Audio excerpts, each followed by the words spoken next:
నేను చిన్న కరందా ఫ్రూట్స్ అయితే తిన్నాను. కానీ పెద్ద కరందాస్‌వి అయితే ఎప్పుడు తినలేదనమాట. ఈ చెట్టు చూస్తున్నారు గదా! ఇదైతే కరందా చెట్టు అనమాట. ఫ్రూట్స్ కూడా ఉన్నాయి దానిపైన. కాకపోతే ఇవి చిన్నవి కావు. పెద్ద కరందా చెట్టనమాట. నాకవి ఎలా తెంపాలి ఏంటి అన్నది నాకు అర్థం కాలేదు. మా ఆడపడుచోళ్ళ కొడుకే నాకు చెప్పారనమాట. నేను అలా తెంపుతా ఉంటే వాటికి పాలు కారుతున్నాయి. అలా కారుతున్నందుకు తినొచ్చో లేదో అనుకున్నాను. జిడ్డు జిడ్డుగా అయిపోయింది మొత్తం చేతంతా కూడా. కానీ వాటిని అలాగే తింటారంట. అవి ఇంకా పండుతాయంట. మేము ఇంకా అవన్నీ తెంపుకొచ్చి స్కూటీలో అయితే పెట్టేసుకున్నాం. మేము వచ్చింది స్కూటీ పైనే గడ్డి కోయటానికి.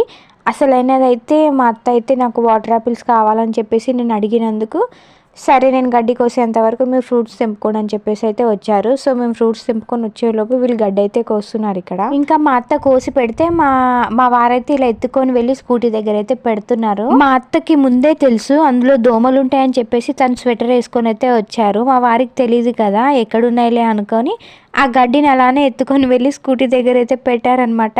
అక్కడ గడ్డి కోసేంతసేపు అక్కడే కూర్చున్నారు. ఇంకా చూడండి మొత్తం దోమలు కుట్టి మొత్తం వాసిపోయాయి అనమాట. చెవు దగ్గర, చెంప దగ్గర, కాళ్ళకి, ఇంటికి వెళ్ళేంత వరకు గోకుతూనే ఉన్నారనమాట. అంత కుట్టేశాయి దోమలు తనకి. మా ఆయన ఏమీ చేయకపోయినా అన్ని కుట్టించుకొని వచ్చారు. మా అత్త అయితే ఇలా దులిపేసుకుంటారనమాట. ఇంకా మా వారు గడ్డి ఎత్తుకొని వస్తేనే పరిస్థితి ఇలా ఉంది. ఇంకా కోసుంటే ఊహించుకోండి ఎలా ఉండేదో.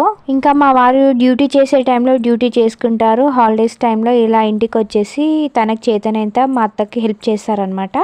ఈ పండు పేరు ఎవరికైనా తెలిస్తే కమెంట్ చేయండి. నేను నెక్స్ట్ వీడియోలో ఇది ఏం పండు అనేది నేనైతే పెడతాను. నెక్స్ట్ వీడియో స్కిప్ చేయకుండా